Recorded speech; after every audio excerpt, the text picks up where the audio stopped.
What's good? It's your man, 100 Grand Billy Wright, and I am super excited for today's guest. We have my boy Terrell, the local postman, who also happens to be my downstairs neighbor. He's going to be our first official guest here on the It Takes a Village podcast.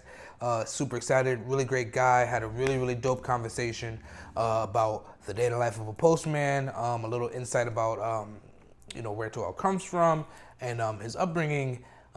And where he plans on leading his career as the local postman and just in his life in general. Super dope guy. Really glad to have him as a neighbor and just a friend in general. So stick around and enjoy the conversation, taking a peek into the life of your local mailman.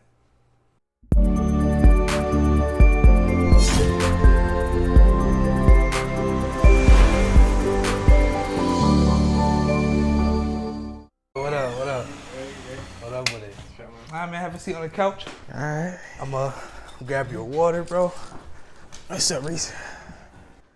All right, let's get it. Man, welcome again, bro.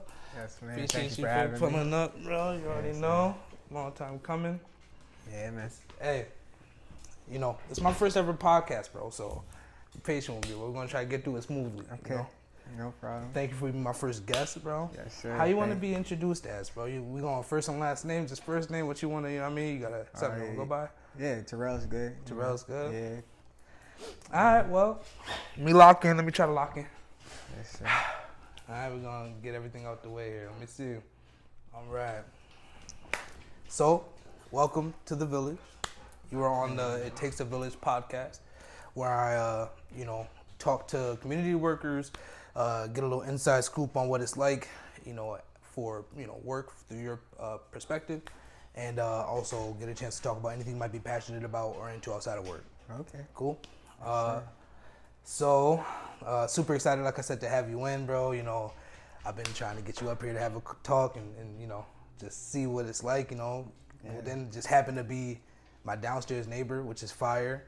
Well, at the same time being the local postman, which is clutch for me, I think, because you always looking out, making sure I got, my mail right, and, if it's a package, you'll make sure it's, and tucked away till I get there. Yeah, we try, brother. Yeah, bro. Always going above and beyond, bro. You're one of my people, bro. I appreciate you, bro. I appreciate you. So we're going to start this off with a very basic question, bro. How's your day been, man? How's your day been going so far? It's been a good day. Today was good. It was a blessing, every day it's a blessing. You wake up. But today was calm. Saturday, For us, this is the start of the week, so it's the first day. Oh, okay, so, okay. The beginning of the work week, and it's always calm. Most people are off, so easy going to work, starting up, it's calm, and then as the day progresses, everybody starts to come out. But it's an overall easy day. Pretty chill. It's usually like that on Saturdays. What's that? It's usually so Saturdays are always generally just pretty chill. Mostly always chill. Yeah. Okay. That's what's up. It's a good way to start the day, start the week. So, yeah. Pretty chill. That's what's up, man. So what's that look like? For the start of the work week, like it's preparation or like what is it? So when we get in there, first thing you're gonna grab your scanner, grab your keys, for your vehicle. So when you clock in, the first thing you always do is make sure your truck's good from the next day, make sure it's running, it's working. So you do your little vehicle check, go around, make sure the mirrors are good, the lights are good, everything's running, clean, Then after that, that's when you go inside and then you begin the case, basically. Yeah. And so basically, each route is a part of like a zone. So certain stations will have a certain amount of, zones that they cover, which the zone would be your zip code, like the area of your neighborhood or whatever. And so basically everything should be set for you and there, laid out for you when you walk into your case. And you would start off with what they can, like your magazines or your larger envelopes, and you would case those. And then from that point, during the course of that, you should receive your letters. Okay. And then you would start with the letters. Oh, okay. Dang, okay. Yeah. It's more even, like, I don't know why in my head, it's like, you just walk in and it's like, they just give you a sack, like, boom, 9 out, go do it, you know what I mean? Yeah, but like, and I'm sure that, like, back in the day, it was like that. And it kind of still is like that for the most part. It's a little bit more stuff now. Yeah. So, as far as, like, the packages and stuff like that, they come in, like, a thing that they call a pumpkin, which is like a bigger basket. So you do have your own individual, I guess you could say, like a sack that would come for you. Yeah. Then they call it a pumpkin. Yeah, it's a pumpkin because they're all orange. Oh, that's why I was wondering if it looked like a pumpkin or something. That's what's up, yo. I'm realizing I tried to have the AC on just for like sound and stuff, but I'm already hot, bro. I'm gonna turn this back on.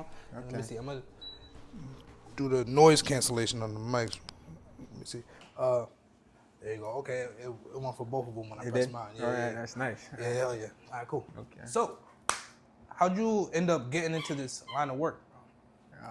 So, I would say it's always been like something that's been in my mind since I was a kid, because my grandmother, she was a postal lady in the city. Yeah. Okay. So basically, growing up, she would always say, you know, this is a good job. She enjoyed her experience, seeing how she, you know, what she was able to accomplish from working there. You know, she never had anything bad to say about the post office. So as I was going through high school and like going to college and going through life, you always have like what you want to do and like what you think you're gonna do. But that was always in the back of my mind, like if anything came down to it and I needed to do something, I'll try, you know? Yeah. So basically, it was around COVID. There, like maybe a year or two into COVID time, about like the turn of the year, honestly, like 2022, beginning like that year. I was working for a grocery store as in the deli, and I was learning that. And before I had worked at a lot of restaurants here and there, so was in that part of like the world. But basically, I just left from the grocery store, wanted something to change, and I was tired of the repetitive nature of that, at least. And something was just like apply. You know, it's COVID. Everybody was on lockdown. A lot of people were working from home. Yeah. Everybody wanted to work from home. So, and I needed money. And I was like, what's something that I feel like they would hire me because nobody wants to do it, or like whatever stigma comes with it. And I was like, the post office. And I remember my grandma always saying the post office. And that's because like your logic behind nobody wanting to work that job, was it because of it being COVID time and like people I would say COVID was a big factor. Like I would say for sure, I graduated high school in 2016. So during that time, everybody wanted to be creative. Yeah, that's right. Everybody wanted to do their own thing, and there's nothing wrong with that. But it was like the early stages of that. So everybody maybe wanted to do a clothing brand. They wanted to start their music, do their own thing. So it was a combination of knowing that everybody my age and in my generation, that's where their direction was, because of. And this is like when TikTok was starting to boom and everything. So everybody's seeing like the social media. You're at home. So facts. So I was like, I know that they're all looking this way, so I'll go this way, Okay. Dang, so you just locked in on COVID and was like, all right, that's what I'm gonna do. And then were you able to use your like grandmother as a reference, or like or like just like as a stepping stone of like, hey, this is I did use her as a reference for one of them, but basically they kind of just wanted you to pick from people out your life that would have previous workplaces, anybody that would mentors, anybody that would have anything good to say, Okay. Man, that's fire, bro. You legacy, bro. That's lit. Lit. Man, did you think it's something that you would in the future, if you have a grandchild, and be like, yo, this is what I feel that for like my kids, my grandchildren, I feel like any kids I come across outside, because even my mailman, ironically, I ended up being at the same station of my old mailman. So that's crazy. And I didn't recognize, and that was like over 10 years, and I didn't realize until I was like, oh, that is. And even a friend of mine, when I was a child, like during grade school, his dad was a mailman, and I ended up working at the plant in the beginning, because you go around to all the stations, and his dad was there, and he recognized me as an adult. And I haven't seen him for had to be like 20 years, Yo. So that's crazy. That's crazy. What was it like that moment when you realized like, yo, that is my original postman? Did you approach him and let him know like, yo, what's up? I instantly was like, do you remember me? I told him the address, and he called out a dog that I used to have, and he was like, he remembered crazy. that dog. Yeah. Dang. So yo, full circle, bro. That's full wild. Circle, that's man. wild. Yeah. That's what's up. That's fire, bro. All right, so tell me a little bit more about where you came from, bro. A little bit about your upbringing. You as a kid. You know what I mean? The environment that you grew up in and stuff like that, man. So the environment, basically, originally my family's from the city. So my mom, my grandma, that side, they're all from Brooklyn. My grandfather and all of them. When I was young, my mom, my stepdad, he used to fix houses and do different types of jobs. So he would always come upstate. And so basically, we moved up here. Okay. And they were together. And then, they separated from each other. And I have 2 younger sisters, too. So basically, yeah, they separated from each other. And my mom went through like the home buyers program, and so she got a house in Albany. Nice. And I'm gonna say that was like around 2010 that we moved here. So and then I was here since, and like basically it was me, my sisters, my mom, and the rest of my family's in the city, and then the ones that left the city, they're down south. And, okay. Yeah. Find yourself visiting often? Yeah. So basically every weekend, if we could, school breaks. Holidays, weeks off. What, the city or going down to the city? Yeah, the south too, or down south would be more like in the summer, once a year. Okay. Nice. Yeah. Nice. I know the city's more, more city, ideal. Yeah, more frequent. Yeah. We right up top. So yeah, it ain't what's like a 4-hour drive. It's 2.5. 2.5. Yeah. Oh yeah. Right now it's 4 hours from. Yeah. I grew up in Jersey, so it's 4 hours from Jersey from here. Yeah. I remember taking that drive a lot back in the day. Kind of miss Jersey, but I got to visit again. But all my family moved out, so I don't got nobody to. Nah, that's not true. I got an aunt and a cousin there. Okay, yeah. But I know that kind of feeling. Like it's just y'all up here. It's just your close, immediate family, and everybody. So. Yeah, man.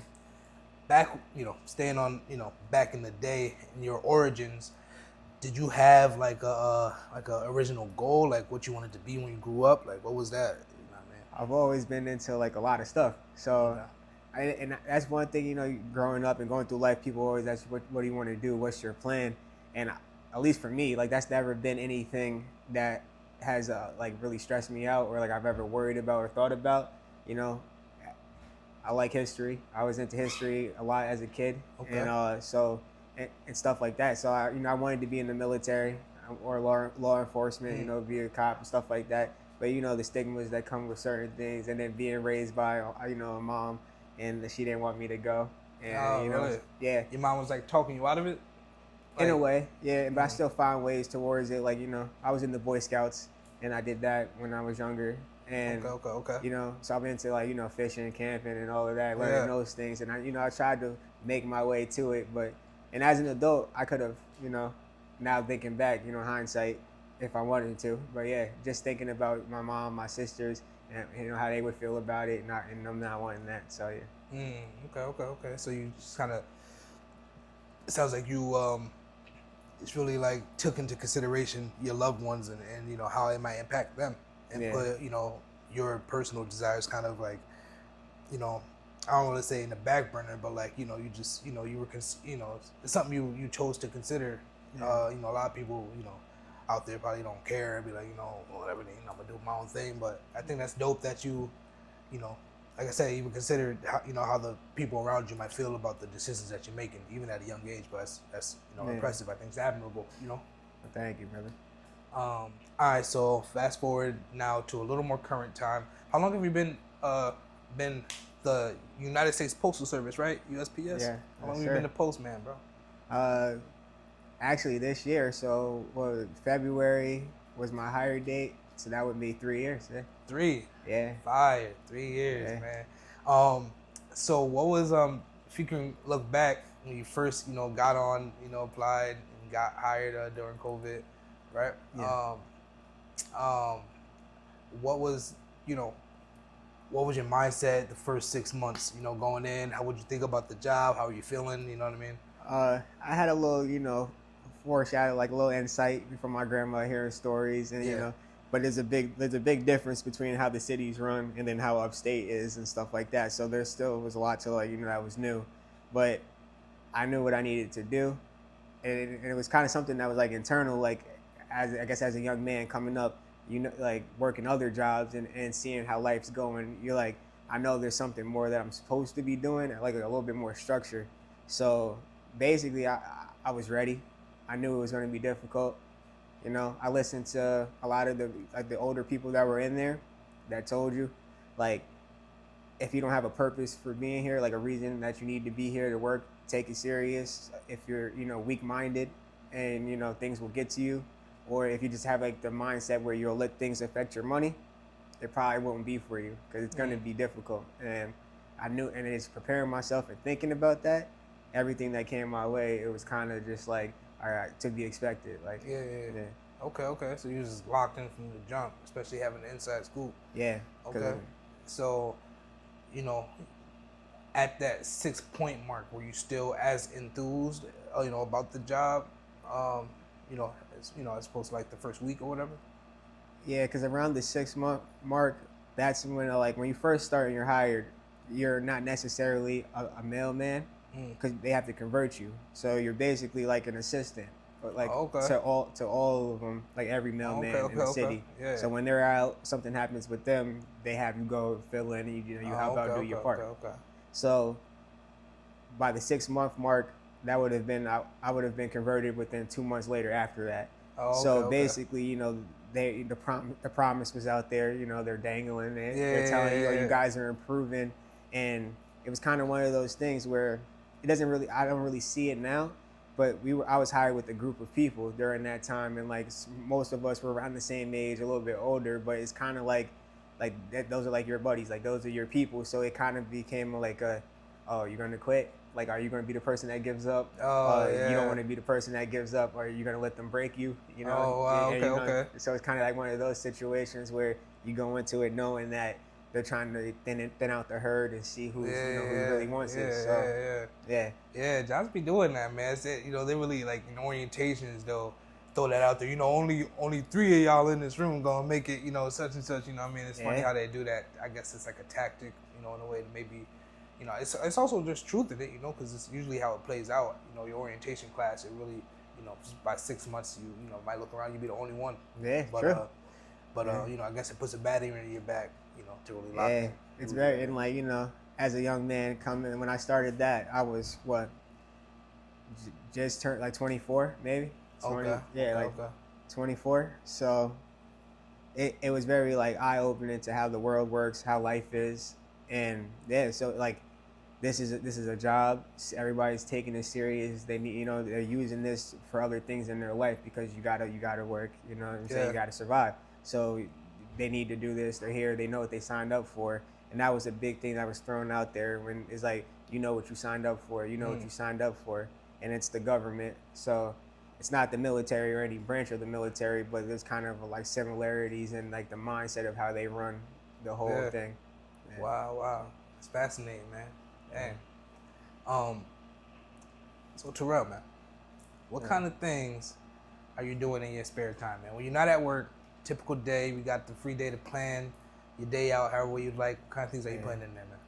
Well, taking care of my responsibilities, anything that needs to be done that's on the schedule, and this job allows for you to now, like, take care of serious things as you're growing up and you're learning more. It gets added to your plate. Now this is a good place to be where it allows me to be able to take care of my responsibilities, things that mistakes I've made in the past, get on top of things. Okay. Baseball, like baseball. The Mets. So during that season, I get to watch, go to games, experience that. Fishing is key for me. Yeah. Okay. So I get out there as much as I can because that creates, but with the job, it's like you may get looped into feeling like the repetitive nature and like you don't have any time for yourself because you're always there. And that's an escape.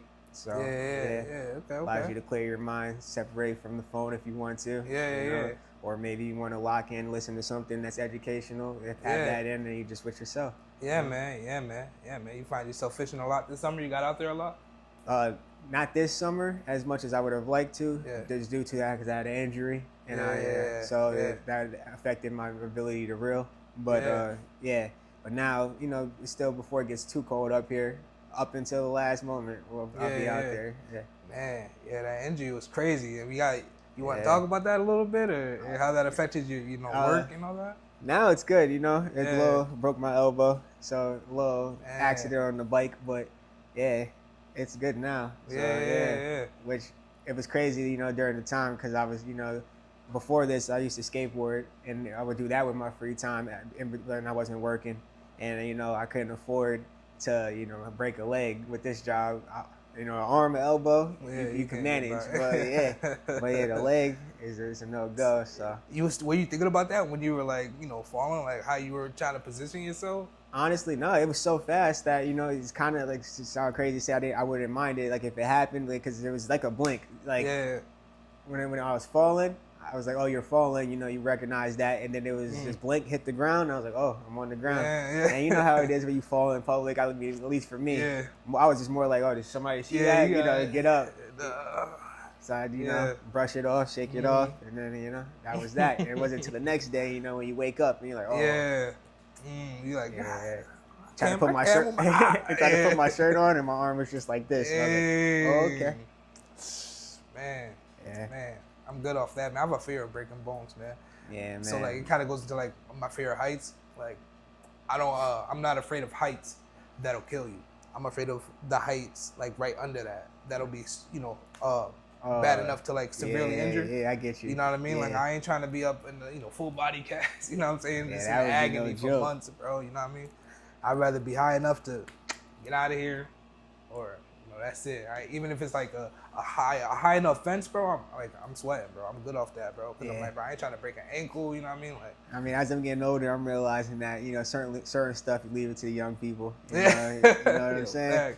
Facts, man. Yeah. Pushing 30, bro. Both of us, right? Yes, sir, man. Yeah. Can you tell me anything that comes to mind, anything memorable, a heartwarming story where you're interacting with the community, or like a really bad day, or just anything that stands out? It could be good or bad, really. Just interesting story being the mailman. I'm trying to think of one off top. I'd say every day is definitely an experience for sure. It'll never be a dull moment. And that's where it becomes crazy when you think about the stories because it's so much stuff. But I mean, first I'll just say it is eye opening to see like the decency in people. That people are still good. There's still good people out there. You know, when you get to know people, you'll be surprised. And that's one thing that I would give from that. Is that, yeah, like it's a cliche, but they say never judge a book. Yeah. I mean, even with me in the job, how I could present off, and then, you know, to actually get to talk to people, you start to see them, and, you know, you get to know people, their families, and you get to learn, they get to know you, what you have going on. So that I would say that every interaction, depending on like if you know them, is heartwarming. The ones just helping your people out, you know. Yeah, man. Older people, you know, help them out with their groceries. If you see somebody out there struggling, and you may never even see them again, you know, you may be on another route doing something. So just the individuals that you come across, everybody, if they decide to interact, will leave an experience. Okay, I can imagine. You know, dealing with the public. I know that could be eventful, you know, if you will. But there's been something I've been wanting to hear about since like the first day we even met as neighbors, bro. Like the first couple weeks, you started telling me about a story that I'm like, yo, wait, I'm trying to wait for the podcast because I wanna hear about it, but I want it to be a fresh experience. Yeah. You touched on a story about you and a dog, right? I feel like it's such a typical like op for mailman, bro. It's just the the relationship between the postman and the dog goes down in ages, bro. So I've been really just dying to hear this story, bro. You mind going into that? Tell me about from the start to finish, bro. I want to hear everything about it, man. So yeah, that day, it was probably like early December, so you know it's cold, especially upstate. So this one house, ironically, I don't know what it was, but they had the upstairs and the downstairs, like giant boxes. I would say like the size of this table. Like they were like post office boxes, but they were 2 giant packages. So in the morning when I was getting my pumpkin and I was sorting through my stuff, loading my truck, I saw those. First thing I said, I was like, well, conveniently, those are the last houses on the route. But I was like, on top of that, that has to go last. Like, I gotta wait until I'm done with the day because it's heavy. You know what I'm saying? That'll be my last stop, and I'll pull up and I'll dismount that to the door, and because I know it's in a place too where I couldn't leave it. So it gets to that day, go through the day. Now it's about 4:34, the sun's setting, so it's dark now. So I get there, I'm going to deliver, and so I bring the first one to the first door for the lady upstairs. It's there, it's waiting for them. The second one, the guy downstairs, he opens the door, he answers. So, and this is my first time actually ever really interacting with this gentleman too, because this is the first time he ever got a package. So I deliver it to him.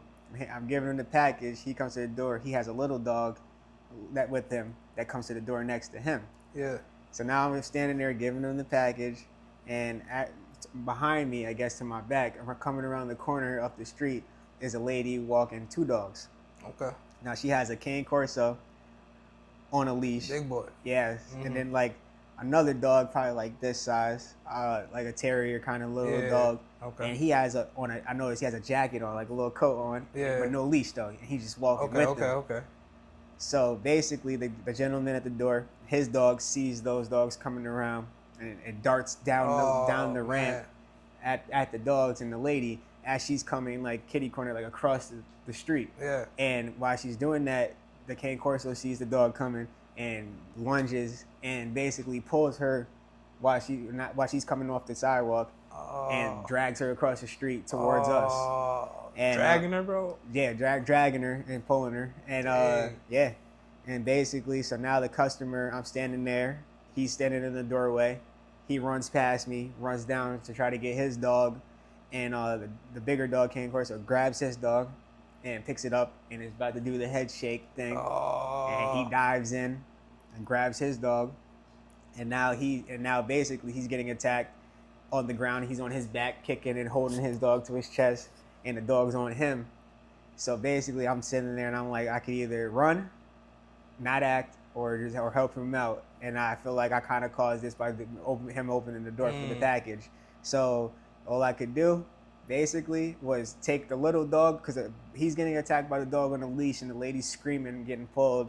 And the other little dog is like basically running in, biting, and then running out and biting. So I grabbed that dog by his little coat and pick him up and try to move him up the street, away from the situation, because he keeps coming back. And as I pick him up, that's when the cane corso unlatches off of him and then bites my jacket. And through the grace of God, luckily, because, it's freezing, I had on a hoodie, layered up, and then I had on my big postal coat underneath, so it didn't get me. It just got the coat. Oh yeah, you was suited up like the test. Basically like like the Michelin man, the road, And I had my snow pants on and all of that. So he basically just got the jacket, punctured a little hole. Dang, man. And that was my first ever experience of hearing people say, "Oh yeah, as a mailman, you gotta worry about the dogs." Got the dogs. That was my first. Dang, that's crazy. And that's one thing they told us when we first started. They were like, "It happens to everybody eventually." Like at least one. What was the injuries like? Everybody? I was okay. For the gentleman, he had on a hoodie, right? Yeah. The sleeve was ripped from here to here, flap open to his bare skin. His arm was all bit up and everything, and he was bleeding pretty bad. And then basically the lady, I was telling her to get out of here because she was screaming, and I was just amping up the dog, and it was making it worse. So she finally was able to get, way up the street and go down the alleyway. So he eventually had to, find her and make sure the dog had shots and stuff. But yeah, I was blessed. Dang, man. Crazy. I knew that was going to be a crazy story, bro. Dang. Man, bro. Man. The rivalry that will go down to the end of time, I think, bro. Yeah, that's wild, man. I mean, and that was one bad experience, but most of the time, the dogs are good. It's not really that much of a bad experience. I would say cats are the cats. See, I never liked cats, bro. I'm telling you, bro. Cats are a sleeper, man. I'm telling you, man. Well, you got a crazy cat story? I mean, yeah, there's a couple times. Basically, delivering in a certain neighborhood, people like to like feed stray cats. They're not even their cats. They have their own inside cats, but then they like to feed the ones outside too. So there's a couple houses where you'll go on, make the mailboxes underneath the steps, and you'll go under there, and they have the feeding station, and then you'll be surprised by whatever animal.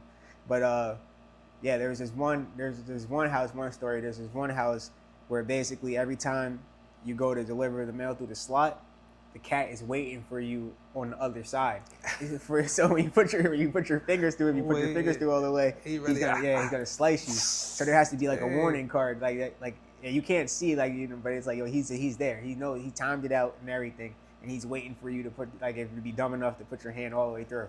Oh man! But most of the time with them, it's just you'll see a house, they'll have them and they'll be on the porch, and then they do that thing where they raise up, and they'll like go defense mode on you, and they won't let you get to the door, and then they'll like lunge at you. So yeah, if you're not paying attention and you're just having a day and you're in your head or whatever, you're going and you walk up a porch too fast, yeah, you might catch something. Yeah. See, just ready for smoke at all times, bro. That's what I'm talking about. Gotta be vigilant for sure. Wow, man, crazy, bro, crazy. All right, so how do you feel about being 3 years into the job, and we talked a little bit about what you like to do outside of work? Do you feel like you have the proper amount of time to actually do these things, or do you feel like you work way too much, or like do you feel like how's your work-life balance?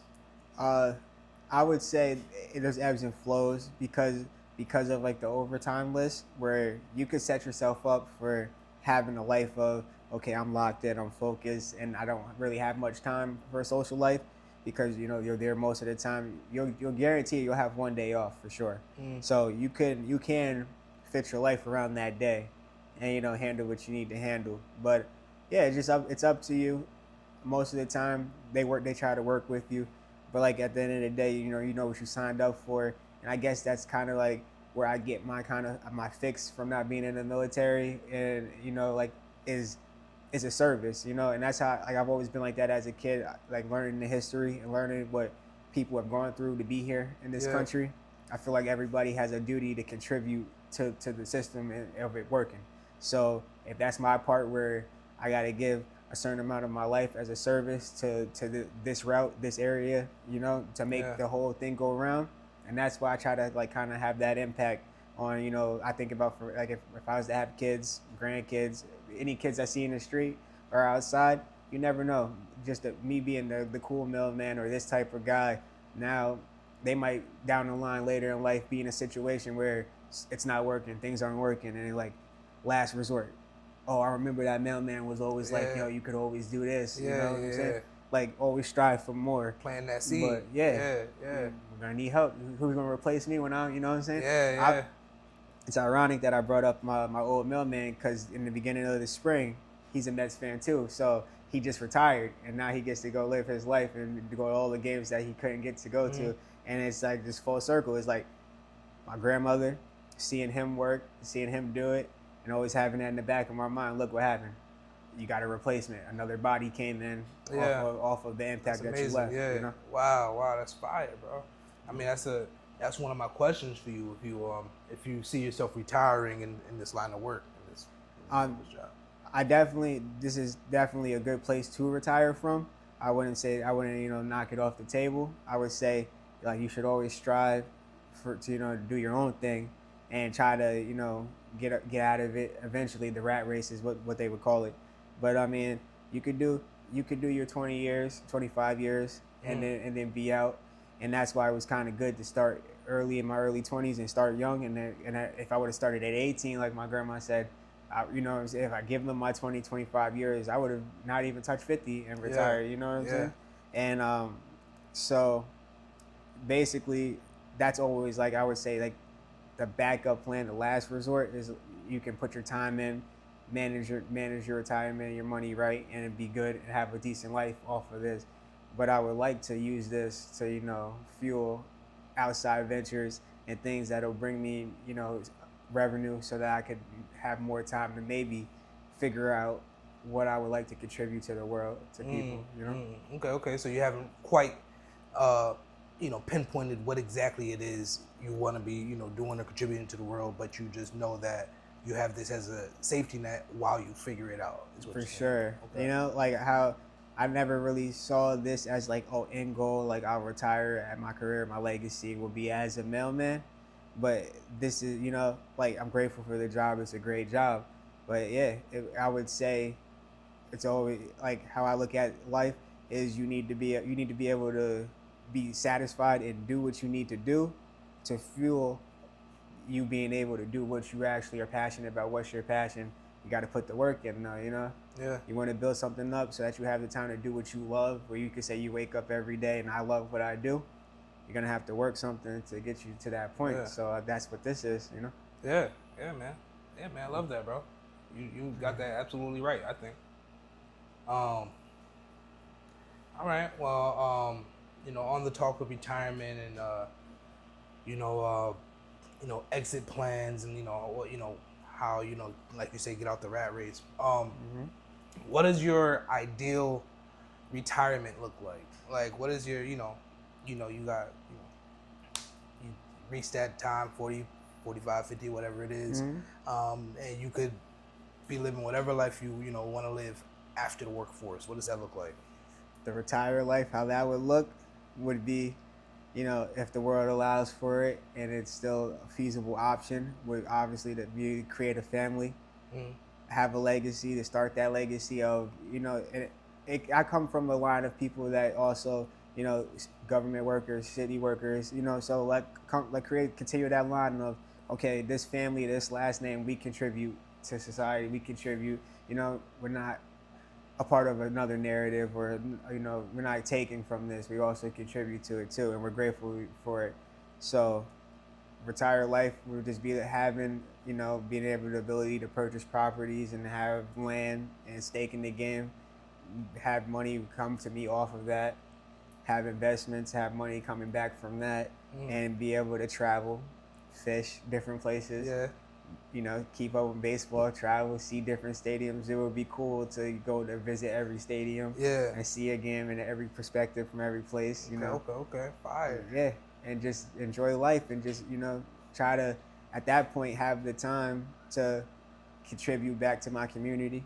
Young men, put them onto the path of there's other options that you could take. There's other things you could do.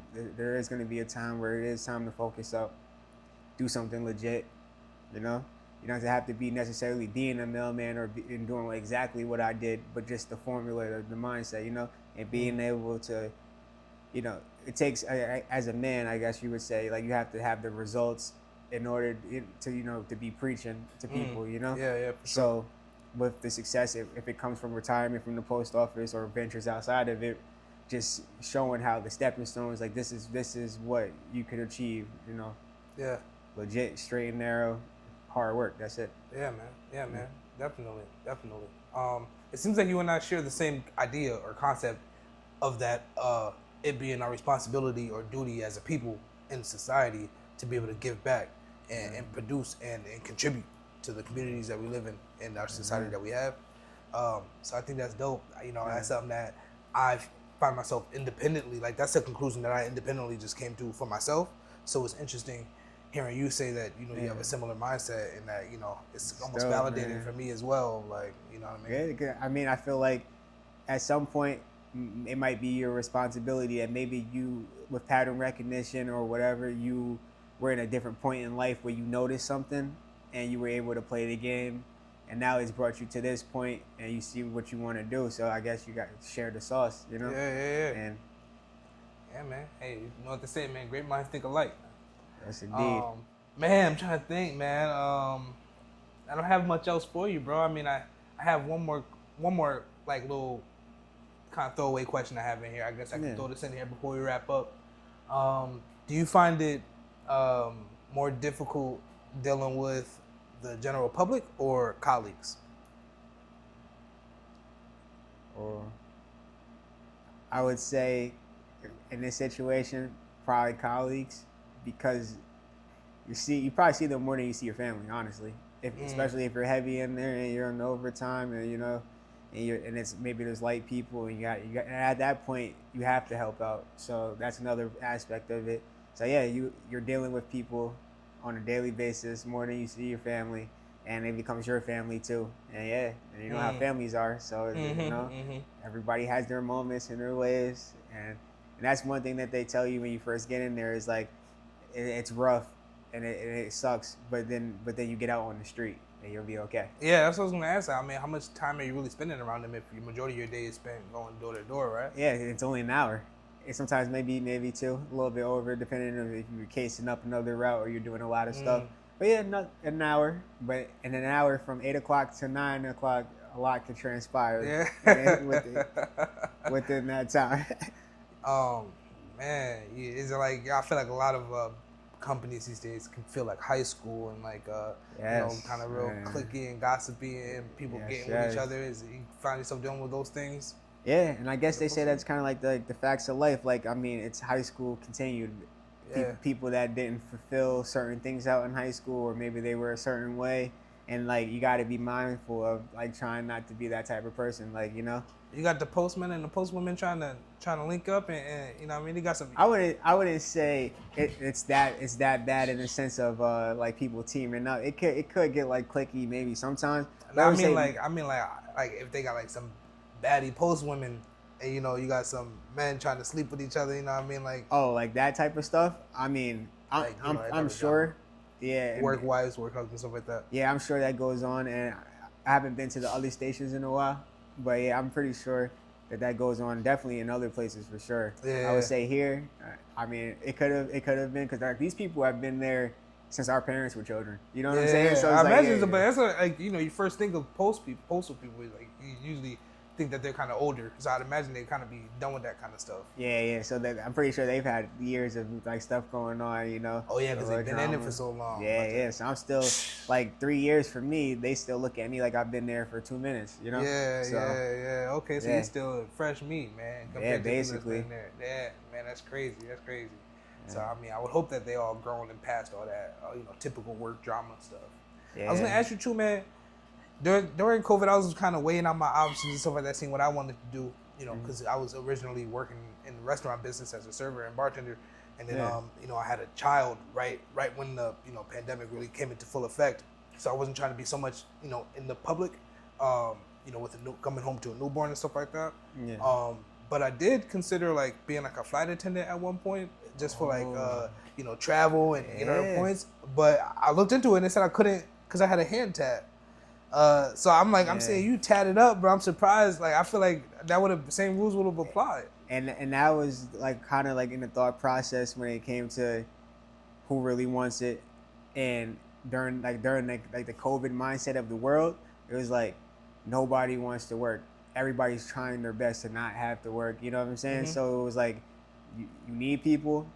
You know what I'm saying? You're gonna take somebody that's willing to work, and I think that the world is stepping into that kind of frame where there are qualified people, and it would be insane for the sake of your business to not hire somebody because of a look of a tattoo when they're qualified for their position, and then you go put somebody else because they look a different way and they can't do the job. That would be crazy. Yeah. You know?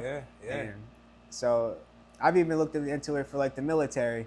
And like certain branches, they haven't budged on it, but certain ones, they're all starting to allow neck tattoos and hand tattoos. Yeah. Man, my brother tried to get into the Marines. He's in the Army now, but he originally wanted to go to the Marines. And right before he went, he had got a big tattoo of my mom's name across his chest. And that was like his dream, bro, wanting to be in the Marines. And that's he went out, and it was like, oh, you can't because of the tat. And he was came home ripping the posters off the wall, just mad, you know what I mean? Oh, man, I feel for him. So I'd imagine I'd probably be mad now, all these years later, being like, oh, now they letting them in, you know what I mean? I think that might be the one, though, that, like, the Marines, that's definitely one of the ones that they're, like, nothing above, like, here, clean. Strict, man. And, and I respect the history, legacy for that. Yeah. But, it's still a thought process of, like, we'll see what happens when it comes down to it, when you really need people. Yeah. I mean, you gonna have to. Apparently, Army don't care. So if you got tests trying to get into military, hit the Army up first, and Navy. I heard Navy's pretty relaxed. The Navy's good about it too. Yeah. All right, man. Well, we are approaching the end of our discussion, man. I like to offer this time, the opportunity for you to promote or mention anything that you're passionate about or have anything going on. Or even if it's nothing like that, just anything you might want to end us on, anything you want to say, man. I would just want to say, for all the young men out there, like, focus up, like lock in, and that there's a game going on, a war going on outside that is bigger than you and me both, all of us, honestly, and that like pattern recognition is key, and that you really should pay attention and lock in, because the what's set up for us and what they lay out for us, that you basically feed it into their hand, and it's just a game and bit. So yeah. You got any anything that you're looking into, or resources that can, say you got a young man out there that's like trying to lock in and do things the right way, but doesn't really have a right guiding path, or doesn't really know where to start? What's your advice for him? For the sake of the video, I won't drop the names specifically, but I would just say look into men's improvement and things of that nature, and be cautious and do your own research and question the narrative, because a lot of the things that are for your self-improvement and help and betterment as a man are not really being pushed, or they don't really want those things being pushed. So yeah, I would just say definitely look into the direction of men's self-improvement, and you'll find those people that will point you in the right direction. Yeah. All right. No, well, hey, man. Thanks again, man. Thanks for coming in. Thank you for having me, brother. I appreciate you. Thanks for sharing, bro. First, bro. It's an honor. Thank you.